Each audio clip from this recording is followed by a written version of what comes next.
Hai, assalamualaikum warahmatullahi wabarakatuh. Kembali lagi teman-teman di vlog harian saya di Simpur Jaya Channel. Video kali ini seperti biasa kita sharing kembali kegiatan saya di warung sembako ya teman-teman. Apa kabarnya teman-teman semuanya? Semoga dalam keadaan sehat walafiat ya. Tetap semangat beraktivitas. Semoga lancar dan sukses selalu tentunya ya. Dan di video kali ini kita share kembali kegiatan di warung sembako dan ada sedikit saya akan berbagi pengalaman saya dalam mengelola usaha warung sembako itu agar warung kita itu cepat berkembang ya teman-teman, dan apa saja yang harus kita lakukan agar usaha kita itu lancar dan cepat perputaran modal, cepat juga perkembangan warung kita ya teman-teman. Dengan modal sedikit kita bisa mengelola uangnya, dengan modal sedikit, modal minim kita bisa berkembang ya teman-teman. Sebenarnya banyak banget tips-tips dalam mengelola usaha warung sembako supaya cepat berkembang ya teman-teman. Namun ini hanya sharing saya saja teman-teman. Ini menurut pengalaman saya, beberapa pengalaman yang saya alami gitu ya teman-teman, dan beberapa juga pengalaman-pengalaman yang saya lakukan dalam mengelola usaha warung sembako ini. Dan yang pertama yang saya akan share di sini ada 4 poin teman-teman ya. 4 poin yang sangat penting juga ini menurut saya dalam mengelola usaha warung sembako itu agar cepat berkembang dengan modal sedikit ya teman-teman, seperti itu. Dan yang pertama kita harus bisa membagi modal ya.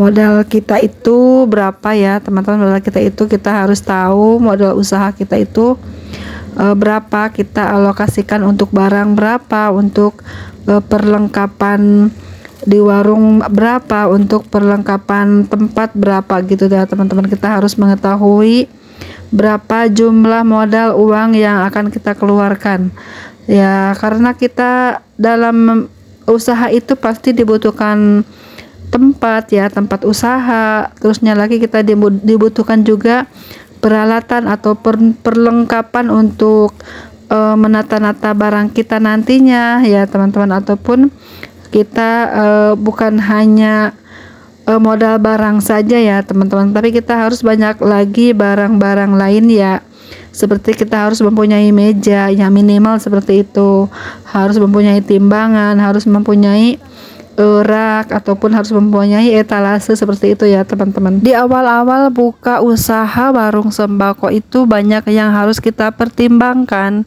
banyak yang harus kita supaya modal kita itu cukup ya teman-teman. Jangan sampai kita terlalu banyak membeli barang-barang yang memang bukan kepentingan di saat pas kita buka warung sembako ya teman-teman. Karena menurut saya teman-teman, jika ingin mempunyai usaha warung sembako itu kita harus teliti dulu teman-teman sebelum kita terlanjur membeli barang-barang yang akan kita jual ini. Contohnya kita membeli barang-barang yang memang sangat cepat perputarannya, barang-barang yang sangat diminati pelanggan ya. Contohnya kita dalam keseharian kita itu kita membutuhkan apa saja ya. Yang pertama kita jual itu, yang pertama kita beli ya barang-barang seperti itu ya teman-teman. Cara mengembangkan usaha warung sembako itu ya kita harus pandai membagi modal. Modal untuk barang kita yang akan kita jual, modal untuk barang pelengkap kita berjualan, ataupun modal tempat usaha kita ya. Apalagi jika tempatnya kita masih nyewa ya teman-teman, kita pastinya mengeluarkan uang yang cukup besar untuk menyewa tempat untuk berjualan ini. Contohnya kita mempunyai uang 20 juta misalnya ya, untuk sewa tempat misalnya per bulan kita membutuhkan uang 1 juta. Nah sisanya itu tinggal 19 juta ya. Kita harus mencari perlengkapan untuk di warung, seperti kita harus mempunyai timbangan ya, mempunyai showcase, mempunyai meja, mempunyai etalase, mempunyai gantungan atau rak-rak untuk menyimpan barang-barang kita. Itu kita dibutuhkan uang cukup lumayan teman-teman menurut saya zaman sekarang, apalagi semuanya barang-barang tersebut itu pastinya lumayan mahal ya teman-teman, pasti lebih dari 1 jutaan ya. kecuali kita bisa buat sendiri ataupun kita membeli dengan yang harga second gitu. Nah, karena itulah kita harus bisa atau pandai membagi modal kita ya. Kita bisa gunakan berapa juta untuk membeli barang-barangnya, berapa juta untuk membeli alat-alat perlengkapan untuk di warung kita itu ya teman-teman, seperti itu. Nah, untuk yang kedua, bagaimana jika kita sudah berjalan usaha ya teman-teman, kita bisa menarik pembeli ataupun menarik pelanggan itu harus seperti apa ya teman-teman. Itu juga bukan perkara mudah bagi saya waktu itu ya teman-teman. Ini juga butuh perjuangan banget ya untuk supaya warung saya itu didatangi pembeli, didatangi orang itu cukup sulit ya teman-teman ya, tidak mudah. Salah satu contohnya saya itu lebih sering menyapa yang lewat gitu ya teman-teman. Saya itu seperti SKSD gitu deh, sok kenal sok dekat seperti itu ya. Setiap orang yang lewat, yang berjalan kaki, entah itu anak-anak, orang tua ataupun orang yang muda gitu ya, saya sapa teman-teman ya. Dan supaya mereka pun melirik ke arah warung saya ini, dan mungkin lama-lama mungkin saya pikir, saya harap mereka tuh tertarik untuk mampir atau sekedar membeli permen ataupun hanya sekedar membeli jajanan gitu ya. Mungkin nanti selanjutnya mereka pun memilih-milih lagi barang-barang yang diperlukan dan bertanya dengan harganya seperti itu ya teman-teman. Itu harapan saya.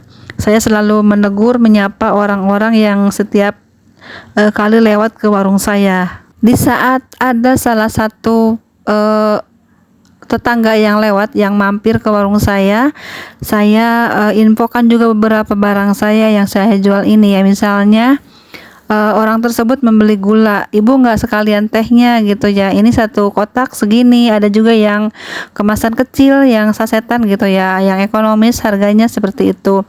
Ada juga barang-barang lainnya saya tawarkan juga seperti sabun, telur, mie instan begitu ya teman-teman, saya tawarkan juga. Di sini harganya segini bu, minyak goreng segini gitu kan, gula pasir segini, ataupun harga sabun ini segini, seperti itu ya. Saya tawarkan dengan menyebutkan harga yang termurah di warung saya itu teman-teman ya. Seperti itu yang saya lakukan, cara saya menarik pembeli saat saya membuka usaha warung sembako ya. Untuk poin yang ketiga, cara saya agar warung saya itu cepat berkembang dan banyak yang mengunjungi gitu ya. Saya melayani pembeli itu dengan sebaik mungkin ya, semaksimal mungkin seperti itu ya.